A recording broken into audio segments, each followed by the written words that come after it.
E as minhas amigas e as pessoas que gostavam de mim falavam, você tem que denunciar. Mas era uma época que, imagina, eu não estava preparada, assim, eu chorava, mas eu não sabia realmente o que fazer.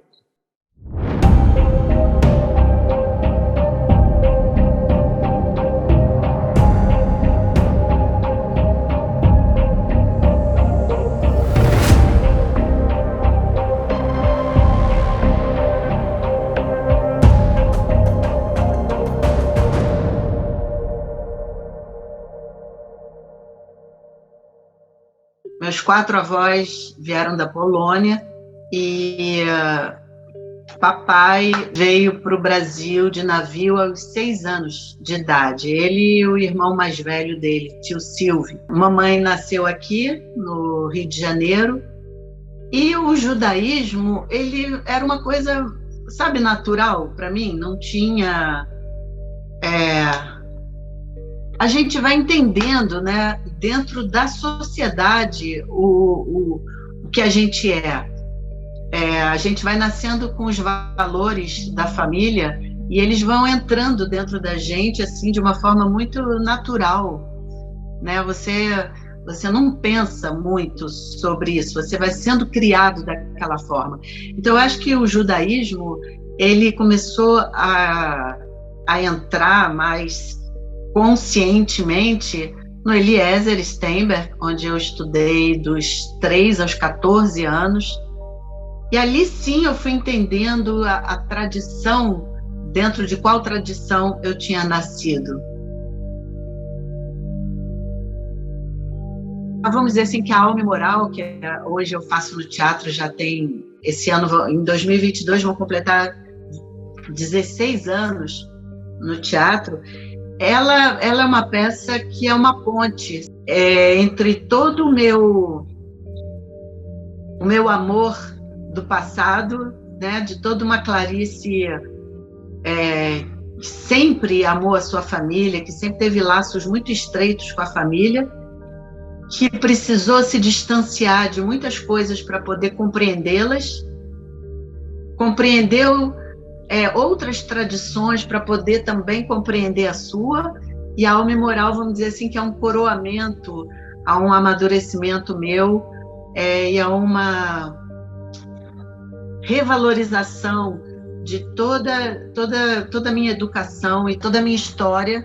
Eu acho que com a Alma e Moral eu consegui reunir muita coisa subjetiva minha, objetiva da tradição, e, enfim, e dos meus questionamentos. Então, o judaísmo, para mim, sempre foi uma presença, sempre foi uma questão, sempre foi um lugar no qual eu me sentia pertencida, sempre foi um lugar no qual eu quis um dia não pertencer para poder reestruturar a minha... Não querer pertencer do ponto de vista de negar. Eu nunca neguei, tanto que no programa da televisão, quando eu estava totalmente fazendo meditações budistas, eu me intitulava uma judia budista, porque é o que eu sou uma judia, né? E eu precisei encontrar minha tribo dentro do judaísmo, porque o judaísmo tem muitas tribos, são tantas camadas de identidade, são tantas nações dentro do Brasil, que você vai encontrando a sua praia, a maneira na estrada. Você não vai encontrando sua praia nos livros. E hoje eu nem diria que eu sou uma judia budista, eu diria que eu sou judia dessa maneira como eu sou, meio nômade, meio querendo conversar com todas as tribos, querendo aprender com todas as religiões, querendo o diálogo o tempo todo com todos. Essa é a minha forma judaica de ser. Eu acho que eu não sabia ainda dialogar com certos segmentos do judaísmo que eu considerava mais tradicionais, mais conservadores. Eu acho que eu não tinha um diálogo bom com eles. Era isso que me afastava um pouco. E por incrível que pareça, o acolhimento que o Newton Bonder teve da minha forma de ser, da minha forma de sentir. Eu fui tão acolhida por ele que eu comecei a aprender a acolher também quem era muito diferente de mim. Eu acho que eu tenho um diálogo muito melhor do que eu tinha, então eu acho que isso me apaziguou, sim, com todos os segmentos do próprio judaísmo, né? Eu me sinto hoje uma pessoa com muito mais diálogo, com muito mais capacidade de ouvir do que eu tinha antes. Inclusive porque eu acho que eu me achava muito mais transgressora do que eu acho que eu sou. Acho que eu tinha uma fantasia também. Quando você estuda, né, e você vai entendendo as rupturas necessárias através do tempo que foram necessárias, né, para a evolução da espécie, você fala, gente, eu sou uma conservadora. Entendeu? Eu não sou tão assim quanto eu achava que eu era. Isso também te dá uma tolerância maior, né, com setores que você julga mais conservadores, no sentido de saber conversar, né? E nesse Brasil, como ele está hoje, eu sou muito grata a ter empreendido um amadurecimento lá atrás, porque eu acho que eu estou conseguindo não me deixar contaminar por essa bipolaridade tão alienante que o Brasil está vivendo hoje. Eu lembrei que quando eu tinha 16 anos, eu queria ser a melhor jogadora de vôlei do mundo, né? Porque eu amava vôlei, amava jogar vôlei. E eu competia pela Hebraica. E aí, eu tinha 14, 15 anos. Eu nadava no Fluminense, fazia natação no Fluminense e resolvi, com a cara e a coragem, ficar treinando um ano e para me federar um ano depois pelo Fluminense e competir, porque eu achava o treino do Fluminense pesado, bom. Só que, infelizmente, eu sofri bullying na época, a gente está falando final dos anos 70. Eu sofri uma intolerância por ser judia, ali dentro do Fluminense. Ele só me chamava de gringa e ele fazia uma coisa comigo, eu não me lembro realmente o nome do treinador, mas quando eu errava uma bola, ele chutava a minha canela e falava, joga direito, gringo. E isso me machucava demais, sabe? E as minhas amigas e as pessoas que gostavam de mim falavam, você tem que denunciar. Mas era uma época que, imagina, eu não estava preparada, assim, eu chorava, mas eu não sabia realmente o que fazer. Eu realmente não estava preparada, eu vim de um mundo muito afetuoso, muito protegido, começava a sentir saudades de hebraico, sabe? Saudades da minha turma, da minha família que me amava, para que eu estava passando aquilo tudo, sabe? Apesar de todo o apoio das amigas, ele me machucava de verdade. Eu sofri uma intolerância naquela época, né? Ele não me chamava de judia, mas o fato eu ser muito branquinha e ser judia, né? Eu acho que eu era a única judia, a única gringa naquele time, né? Então eu sofri uma discriminação. Teve uma época nos anos 80 que eu fazia muito teste de televisão e eles davam sempre a entender que eu devia fazer uma operação plástica, sabe? Que se eu tivesse o nariz bem pequenininho, eu ia me desenvolver mais na televisão. Então eu voltava para casa e com aquele negócio do nariz, faz plástica, não faz plástica, e eu não tinha a menor vontade de fazer. Então eu lembro de eu fazendo terapia e dizendo que eu tinha certeza absoluta que uma mulher, uma pessoa, só devia fazer plástica se fosse um desejo muito íntimo dela. Então eu nunca fiz, e acho que eu perdi alguns papéis, principalmente um que era notório que eu tinha condições, assim, eu tinha entendimento para fazer, e eu era muito magrinha, que foi o Sítio do Pica-Pau Amarelo. Eu lembro que eu fiz um teste para a Emília, e eu quase passei, mas eu não tinha nariz para fazer Emília. Eu, quando chegava em casa e me via, eu não tinha a menor vontade de fazer plástico. É isso, as portas se abrem, as portas se fecham, a gente sofre, a gente tentam te persuadir de que o caminho que você está escolhendo não é o melhor caminho para você.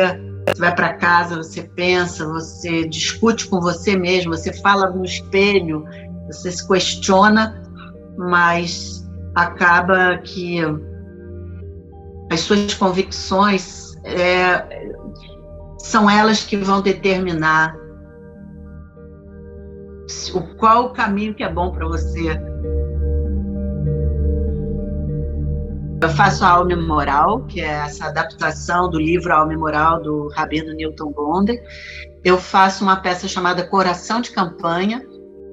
É uma peça que eu escrevi no ano de janeiro a dezembro de 2020. Conta a separação de um casal durante a pandemia, que foi a minha separação depois de um casamento de 25 anos. E nós nos separamos vivendo uma amizade amorosa muito profunda. Então é uma peça muito bonita, porque fala de uma dolorosa separação, de um casamento, com o nascimento de uma amizade amorosa muito profunda. Eu faço A Esperança na Caixa de Chicletes Ping-Pong, que é totalmente inspirado na obra poética e musical do Zé Cabaleiro. Eu comecei a escutar a obra dele, fiquei muito apaixonada pelo trabalho dele, e eu achava que as letras das músicas dele, os textos, davam uma peça de teatro, mas eu não tinha a menor ideia do que fazer.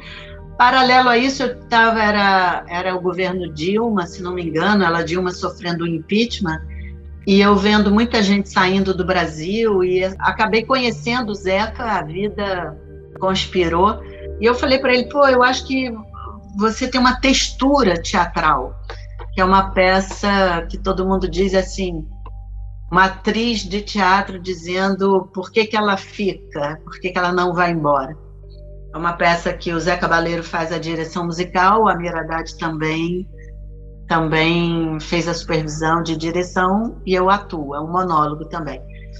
Fora isso, tem A Lista, que é uma peça canadense, que é outro monólogo que eu faço já desde 2014, que fala sobre uma mulher aprisionada numa lista e, de repente, ela perde uma pessoa que ela não coloca na lista um pedido que essa pessoa faz, e com a morte dessa pessoa, ela tem um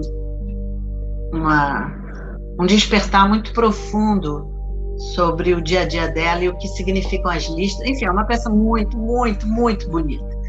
E eu ainda faço 2 espetáculos lendo, que é Coisas de Mãe, e uma outra peça que eu fiz com Domingos Oliveira, que é Buda. É um monólogo, que essa eu entrei em cartaz, mas atualmente eu faço, quando me pedem, eu faço lendo também.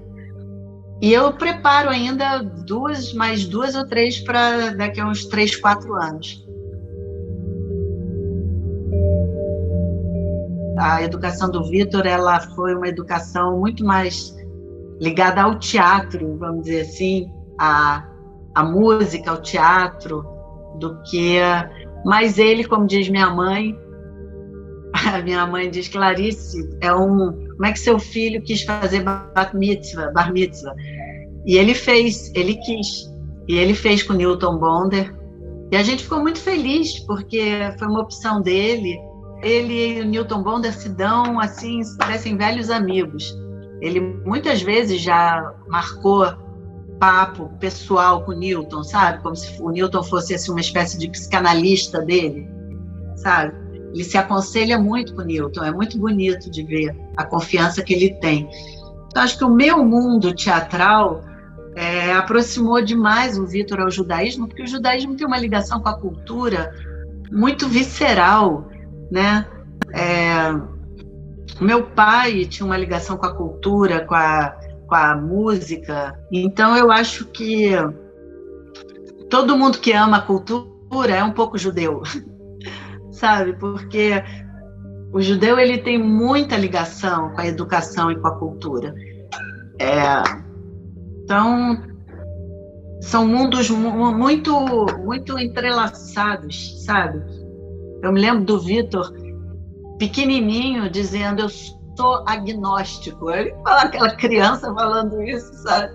Ele nem sabia o que significava, mas era de tanto ouvir meu pai falar no jantar, no almoço, nos debates. Então, isso que eu digo, né? A minha própria família tinha muitas faces do judaísmo estavam ali presentes. Então, de alguma maneira, eu te diria de uma forma pouco ortodoxa, acadêmica, de que sim, eu passei muito do meu judaísmo para o Vitor, mas não de uma forma formal, né? Mas de espírito. E aí ele foi aprendendo sobre as festas, sobre as datas, que às vezes na minha distração, no meu mundo teatral,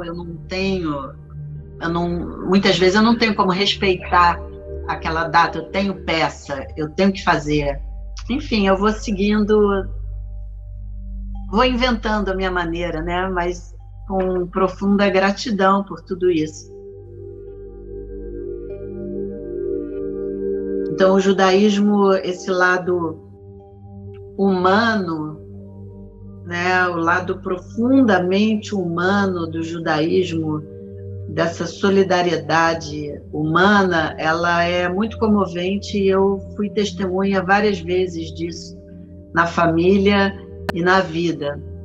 Um senso de preservação, mantendo os valores, sabe? Uma dignidade, tendo orgulho de quem é, de quem se é, né? De uma afirmação mesmo em momentos difíceis. Eu acho isso uma coisa muito comovente, muito humana e que me toca muito profundamente. A maneira como o judeu concilia o amor uns pelos outros com o amor à vida ao mesmo tempo, sabe? De dar à vida o devido valor, né? Saber que é na vida que o amor terreno pode se multiplicar.